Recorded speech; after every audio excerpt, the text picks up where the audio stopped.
दोस्तों good morning. चलिए दोस्तों, में साइंस के 3 भागों में बांटा गया है। Physics, chemistry, biology. मैंने बताया था कि फिजिक्स, केमिस्ट्री और बायोलॉजी की एक ही सब्जेक्ट में तीनों का एग्ज़ाम होता है। चलिए, लेकिन हम लोग तीनों सब्जेक्ट अलग अलग पढ़ना चाहिए, जिसके कारण हम लोग का स्ट्रॉन्ग रहेगा। तीनों सब्जेक्ट अलग अलग पढ़ते हैं। फिजिक्स का बुक अलग होता है, केमिस्ट्री का बुक अलग होता है और बायोलॉजी का बुक अलग होता है। तो मैंने फिजिक्स का चैप्टर 1 ली हूँ। चैप्टर 1 में आप लोगों को मैंने बहुत सारा क्वेश्चन नेक्स्ट वीडियो में बता चुकी हूँ। जिन दोस्तों को नेक्स्ट वीडियो में शुरू से पढ़ना चाहते हैं तो नेक्स्ट वीडियो में देख सकते हैं। चलिए दोस्तों, आप लोग लाइक एवं सब्सक्राइब एवं शेयर कर दीजिएगा, क्योंकि टीचिंग लाइन में बहुत ही कठिन होता है। आप लोग कुछ नहीं मांगते हो, एक लाइक सिर्फ दे दीजिएगा, सब्सक्राइब कर दीजिए और कुछ नहीं चाहिए मुझे। ये नहीं बोल रही को मेरे को ये आप एथी खरीद लीजिए और इससे पढ़िए, नहीं, हम फ्री, टोटल फ्री में पढ़ाती हूँ। और यही स्टोरी को मैं प्रयास करूँगी कि हाई लेवल पर जाए और मैं फ्री ही पढ़ाऊँगी सभी स्टूडेंट के। मैं घर पे भी स्टोरी कराती हूँ और कोचिंग में भी बनियापुर पढ़ाती हूँ, तो वहाँ पर भी मैं फ्री ही स्टोरी कराती हूँ। जिन बच्चों को देना होता है माध्यमिक फी तो दे, या नहीं तो कोई दिक्कत नहीं है, फ्री में पढ़ सकते हैं और पढ़ाती भी हूँ। चलिए दोस्तों, मैं आप लोग को कुछ माध्यम के बारे में बताती हूँ। प्रकाश के बारे में तो बता चुकी हूँ, आप लोग नेक्स्ट वीडियो में देख लीजिएगा। और माध्यम के बारे में देखिए, यहाँ पे क्या लिखा है। माध्यम क्या है? जिनसे होकर प्रकाश के किरणें, प्रकाश की किरण गुजरती है, वातावरण का वह भाग माध्यम कहलाती है। क्या कहलाती है? माध्यम कहलाती है।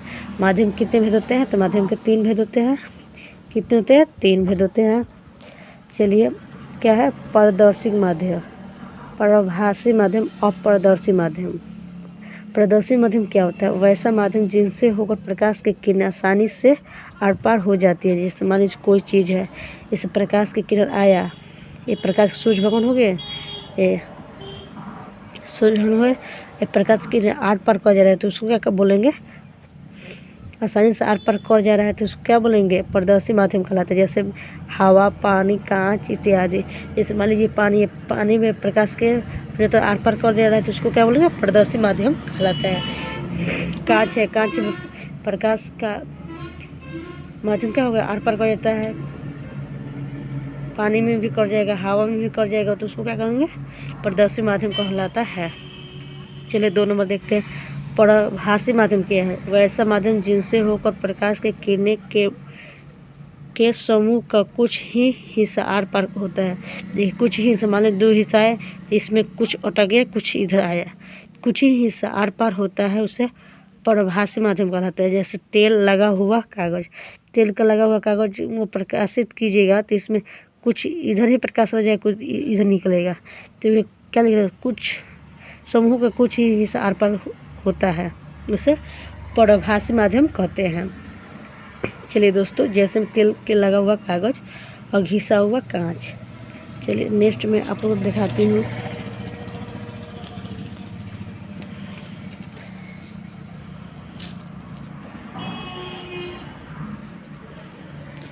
ये नेक्स्ट में है 3 नंबर। अपारदर्शी माध्यम क्या है?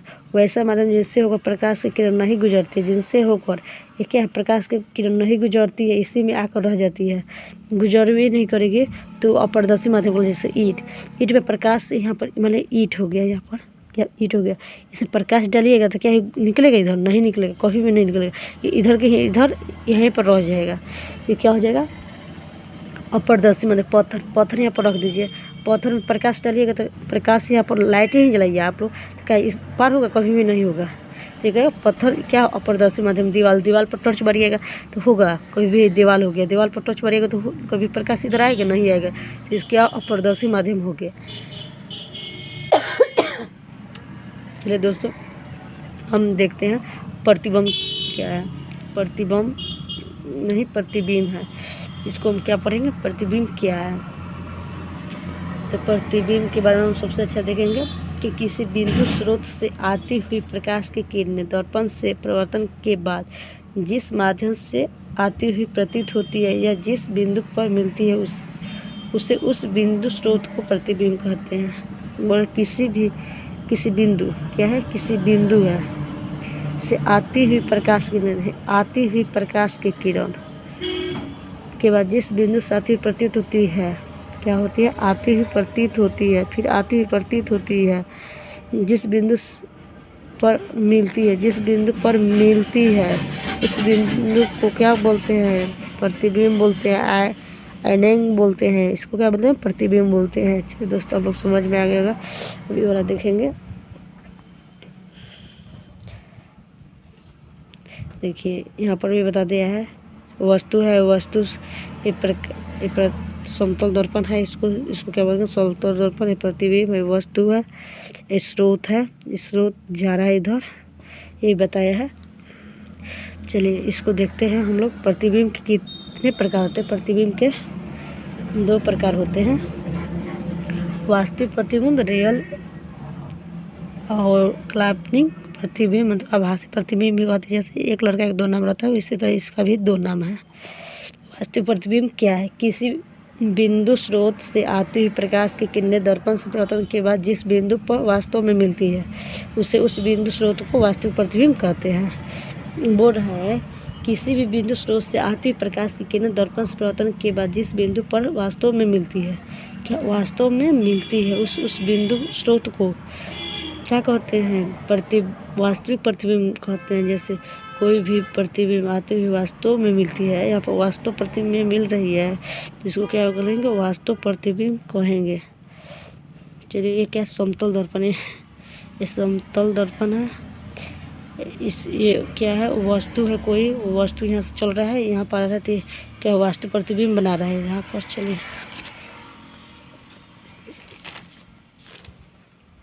यहाँ पर देख लेंगे हम लोग क्या है, काल्पनिक प्रतिबिंब एवं आभासी प्रतिबिंब 2 नंबर है।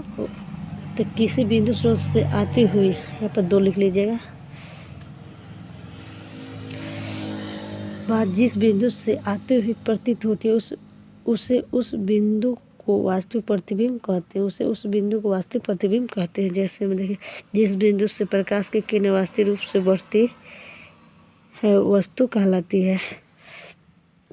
देखिए इसमें क्या बता रहे हैं, यहाँ पर पहले ये वाला समझ लीजिए। किसी बिंदु स्रोत से प्रकाश का परिवर्तन उस बिंदु से आती प्रतीत है जिस बिंदु से काल्पनिक प्रतिबिंब, ये क्या है, प्रतिबिंब, काल्पनिक प्रतिबिंब कहते हैं। ये क्या होगा, यहाँ पर काल्पनिक प्रतिबिंब, ये क्या, समतल दर्पण हो जाएगा, इसको समतल दर्पण बोलेंगे। इस काल्पनिक समतल, इसको क्या है, आती हुई प्रकाश की किरणें परिवर्तित हो रही है, ये आभास करा रहा है। क्या है, आभास करा रहा है। जिस बिंदु से प्रकाश की किरणें वास्तविक रूप से बढ़ती है वो वस्तु कहलाती है। एक जो प्रकाश की किरणें बढ़ती है क्या, वस्तु कहलाती है। इसको क्या बोलेंगे, इसको वस्तु बोलेंगे।